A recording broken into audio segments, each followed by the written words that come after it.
Alors, je poursuis avec l'histoire de l'escorte de luxe africaine du Sud qui explique ce qui s'est passé lorsqu'après avoir terminé, elle est retournée à son hôtel.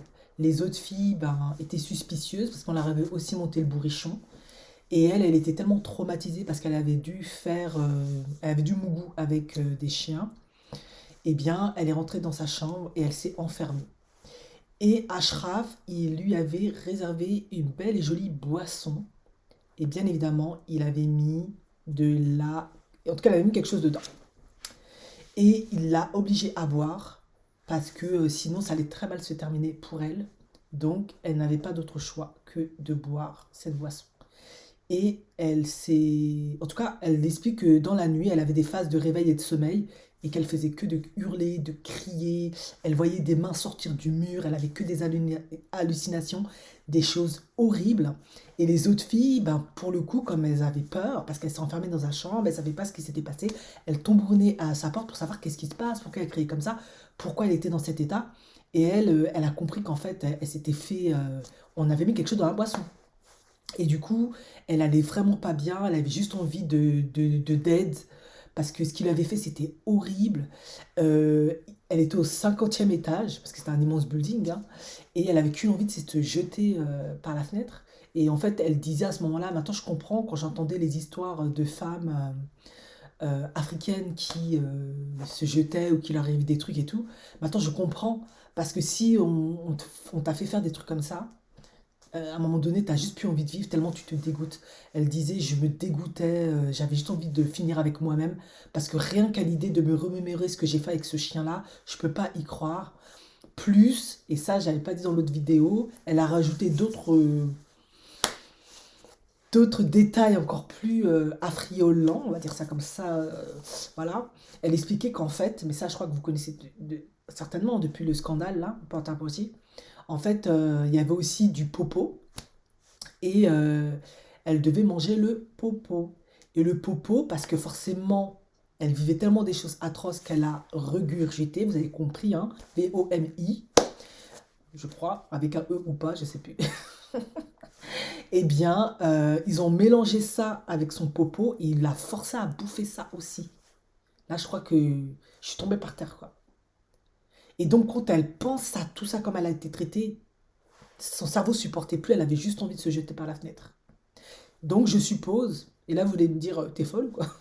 Ben, peut-être que il lui a aussi donné cette boisson-là pour qu'elle elle soit pas trop dans la réalité. D'ailleurs, j'avais vu des documentaires où beaucoup de femmes qui font ça, ce métier-là, parfois se droguent parce que tu vas supporter le choc comment? C'est dur. C'est parfois humainement c'est pas facile. C'est voilà. Surtout si tu subis des traitements aussi inhumains qu'elle a subi. Donc dans tout ce qu'elle vivait, ses hallucinations, elle voulait vraiment se jeter, machin. Mais elle a dit, mais qu'est-ce qui m'a empêché de me jeter par la fenêtre? Ben, c'était parce que j'avais mon fils, j'arrêtais pas de penser à mon fils de 13 ans. Et en fait, dans sa phase de dissociation, c'est-à-dire quand tu subis un traumatisme tel que ton esprit se dissocie, il vogue ailleurs, elle repensait à son fils, les bons moments qu'elle partageait avec son fils, tout l'amour qu'elle avait sur son fils. Ça, c'était vraiment cette petite bulle de protection, de paix, qui... en tout cas, c'était sa force de résilience. Moi, en tout cas, c'est comme ça que je l'ai compris.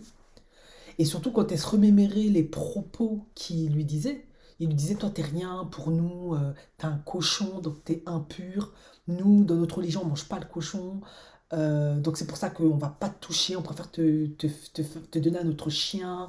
Euh, T'es qu'un cochon impur, dégueulasse, qui mange de la merde, des trucs comme ça. Il lui sortait des trucs comme ça, quoi. Donc quand elle pense à toute cette violence-là, à comment ils l'ont traité, elle était traumatisée parce qu'elle disait, ils m'ont traité pire que leur propre chien, en fait. Anyway, la suite. Le plus triste, c'est que quand elle a atterri sur Dubaï, elle avait eu son fils de 13 ans via vidéo. Il avait vu qu'elle était dans un endroit paradisiaque magnifique. En tout cas, lui, il n'avait jamais connu un environnement comme ça, forcément.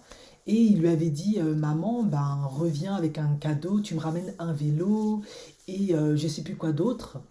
Et du coup, quand elle se remémore tout ça dans ce moment de crise, elle hurlait, elle pétait un câble parce qu'elle revoyait son sourire.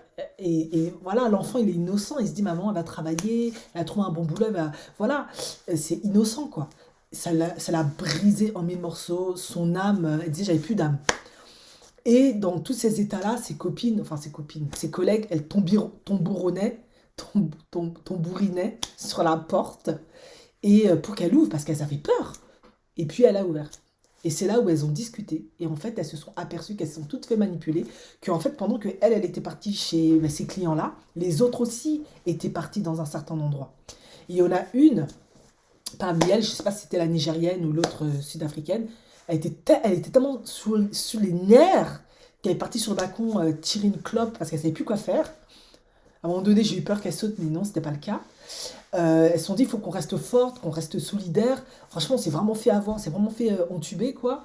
On a pensé qu'il allait nous faire ben, le job normal, en fait, avec des clients qui font des trucs peut-être un peu excentriques, mais pas aussi extrêmes. Mais en fait, elles se sont toutes fait avoir. Et il y en a une autre, elle, elle est partie sur un avion en première classe. Enfin, bon, il y a business, bon bref, le truc le plus haut, là, je crois que c'est business class. Et elle pensait que c'était l'occasion pour rentrer chez elle, en fait. Et en fait, il n'en était absolument rien. Il ne manque absolument pas d'imagination pour le coup. Elle n'était pas toute seule, ils étaient plusieurs milliardaires. Et bah, ils ont fait une tournante avec elle. Ils l'ont dit de lécher ses pieds. Ouais, ça c'est du fétichisme si vous n'êtes pas au courant. Et ils l'ont carrément demandé de lécher aussi le derrière d'un d'eux. Donc elle a dû faire ça. Et après, ils l'ont pris dans tous les trous qui pouvaient exister. Pour être plus clair. Et après, il y a eu de la cacophilie. Si vous ne savez pas ce que c'est popo sur toi. Et aussi, ils ont uriné sur elle aussi. Elle a vécu ça. Donc vous doutez bien que au niveau trauma, elle rejoignait exactement euh, celle qui raconte l'histoire. Alors bien évidemment, comme je vous l'ai dit, il y en avait une qui était tellement en colère qu'elle passait son temps à faire des allers-retours pour fumer sur le balcon. Et elle explique qu'elle checkait ce qu'elle foutait parce qu'elle avait... Comme elle n'a pas pleuré, elle n'a pas extériorisé avec des larmes sa détresse et qu'elle était un peu comme dans un déni d'être dans ce pétrin, elle avait peur en fait qu'elle se jette en fait. Donc elle a surveillé parce qu'elle avait quand même peur, parce qu'en fait elle faisait les 100 pas, elle est en colère, voilà. Mais elle s'est dit, il faut que je fasse gaffe parce qu'elle veut faire peut-être la femme forte, mais on ne sait jamais, à tout moment, on est tellement brisé qu'elle peut basculer de l'autre côté. Et il y avait l'autre qui était tellement brisée, tellement épuisée, qu'elle s'est allongée sur le canapé. Donc en fait, elle checkait un peu les deux. Et je vous ai raconté celle qu'on avait mis dans l'avion en business class, qui espérait peut-être s'échapper. Et ben elle, en fait, c'est là où c'est vraiment perfide. Elle a été conduite jusqu'à Paris. Donc ils ont fait tout leur conneries jusqu'à Paris. Et une fois qu'ils sont arrivés à Paris, ils l'ont laissé dedans.